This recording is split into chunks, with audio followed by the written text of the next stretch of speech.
Halo guys, jumpa lagi di Ansa World Story. Gimana kabarnya? Semoga baik-baik saja ya.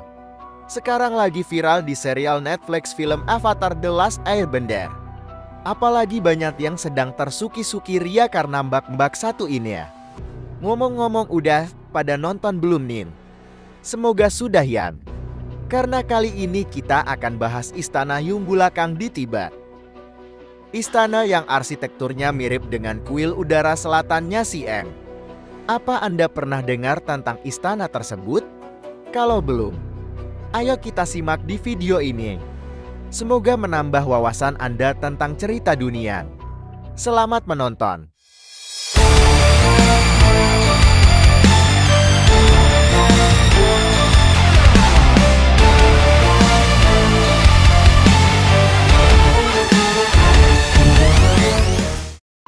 Michael Dante DiMartino dan Bryan Konietzko menciptakan dunia bernuansa berbagai kebudayaan Asia dalam kartun serial Avatar The Last Airbender atau Avatar The Legend of Aang.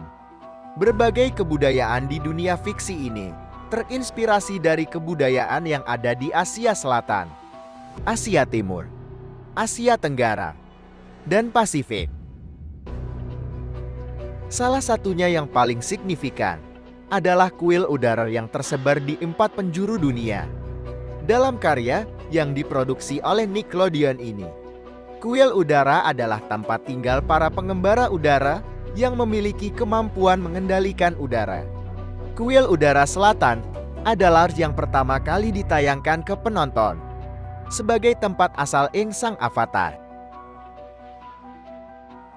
Semua kuil udara memiliki kemiripan dari segi arsitektur. Bangunan mereka berada di tempat ketinggian yang jauh dari keramaian. Semua kuil, kecuali kuil udara barat, tinggi menjulang dari sebuah bukit. Semua atapnya menyerupai bangunan khas Asia Timur. Di dunia nyata, terdapat bangunan serupa dengan kuil udara selatan, utara, dan timur. Bangunan tersebut adalah Istana Yungbulakang di Tibet, Tiongkok. Secara harfiah, Yungbulakang berarti istana ibu anak dalam bahasa Tibet. Tibet adalah sebuah daratan tinggi yang sangat luas. Dataran tinggi ini dijuluki sebagai atap dunia karena berada di ketinggian di atas 4.000 meter di atas permukaan lauti. Di sini memiliki kepercayaan Buddha yang mengakar pada kebudayaan dasar mereka. Tibet memiliki pemimpin spiritual yang disebut Dalai Lama yang akan diganti setelah Dalai Lama sebelumnya meninggal. Beberapa data arkeologis menunjukkan manusia purba mungkin telah melewati Tibet pada saat India pertama kali dihuni. Diperkirakan setengah juta tahun yang lalu, dataran tinggi Tibet yang dihuni manusia modern pertama diperkirakan sekitar 21.000 tahun yang lalu. Populasi ini sebagian besar diganti oleh imigran Neolitik dari Cina Utara sekitar tahun 3000 sebelum Masehi. Namun ada kontinuitas genetik parsial antara penduduk Paleolitik dan populasi Tibet kontemporer. Menurut Nampai Norbu, beberapa teks sejarah Tibet mengidentifikasikan bahwa orang dengan budaya Shanxung yang bermigrasi dari wilayah Ando menjadi apa yang sekarang wilayah Guj di Tibet Barat. Shanxung dianggap rumah asli dari agama BN. Pada abad ke-1 sebelum Masehi, kerajaan tetangga muncul di lembah Yarlung. Dan Raja Yarlung, Drigum Tsenpo, berusaha untuk menghapus pengaruh Xiongzhang dengan mengusir Imam BN Shang dari Yarlung. Dia dibunuh, dan Shanxung melanjutkan dominasinya di wilayah ini hingga diduduki oleh Songtsen Gampo pada abad ke-7. Raja-raja Tibet dikatakan untuk tetap terhubung ke langit melalui kabel, sehingga para raja tidak mati, tetapi mereka naik langsung ke surga. Terjadi peperangan antara Drigum Tsenpo dan Longam. Akhirnya dalam pertarungan itu kabel DMO dipotong dan menyebabkan Raja Tibet tewas. Setelah itu Drigum Tsenpo dan raja-raja berikutnya meninggalkan mayat-mayat, dan BN melakukan ritual penguburan. Dalam mitosnya, Orang-orang Tibet adalah keturunan dari persatuan monyet Fatralgen Chanchup Sempa dan batu raksasa wanita Madrak Sinmo. Namun monyet itu adalah manifestasi dari Chenrezig Bodhisattva atau Avalokitesvara. Sedangkan raksasa wanita pada gilirannya menjelma Chenrezig itu Permaisuri Dolma.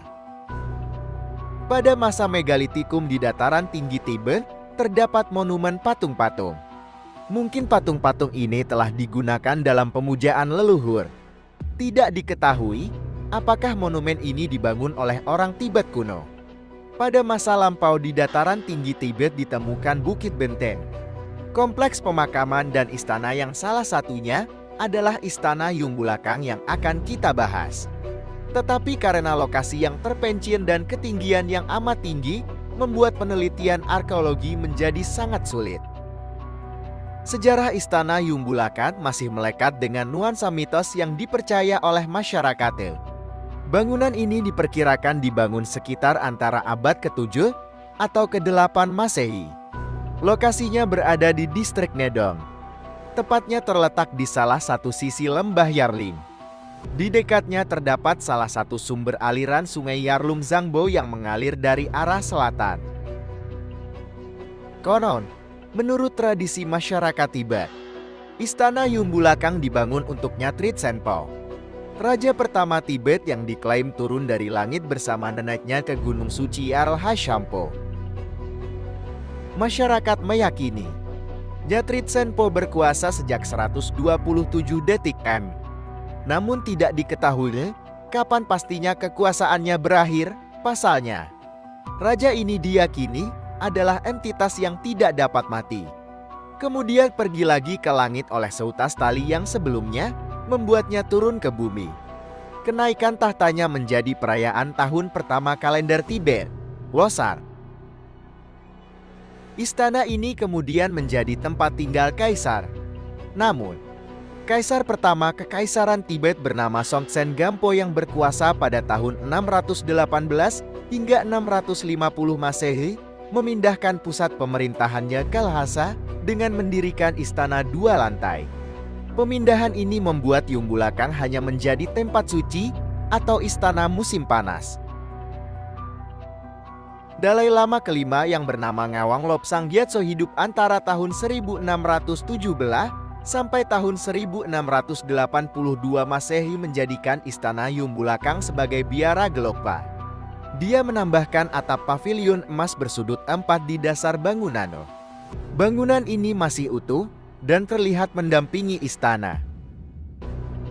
Secara arsitektur, istana Yumbulakang sangat menonjol di lembah Yarling.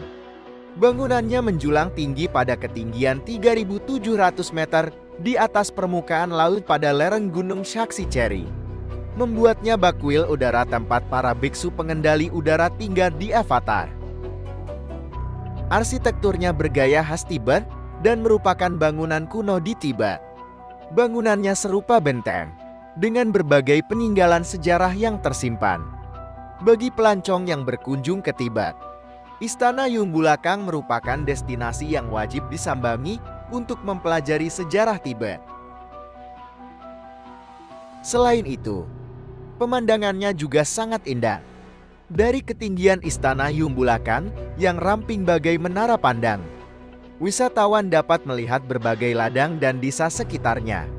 Seiring berganti musim, warna ladang berubah, sehingga menawarkan pengalaman yang berbeda bagi peziarah yang datang.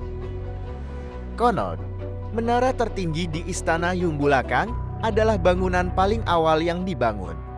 Luas bangunan ini berbentuk persegi dengan tinggi 11 meter yang semakin ke atas semakin mengecil. Di dalamnya pun terdapat 3 lantai dengan langit-langit tinggi dan dihubungkan dengan lorong tangga nan sempit. Pada bagian teratas, Anda dapat melihat panorama alam lembah Yarling yang memesona. Sementara, di depan menara terdapat bangunan bertingkat yang merupakan tempat suci. Lantai pertamanya merupakan istana kuno untuk para raja Tibet dan para menteri. Siapapun yang berkunjung dapat melihat langsung bagian dalamnya yang dipenuhi mural indah berkaitan sejarah awal Tibet dan patung Raja Songtsen Gampo.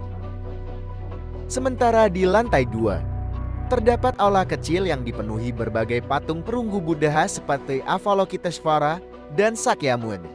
Namun, lantai 3-nya rusak dan terbengkalai sejak revolusi kebudayaan Tiongkok pada tahun 1966 hingga tahun 1976 Masehi. Terima kasih sudah menonton. Jangan lupa like, komen, dan subscribe ya.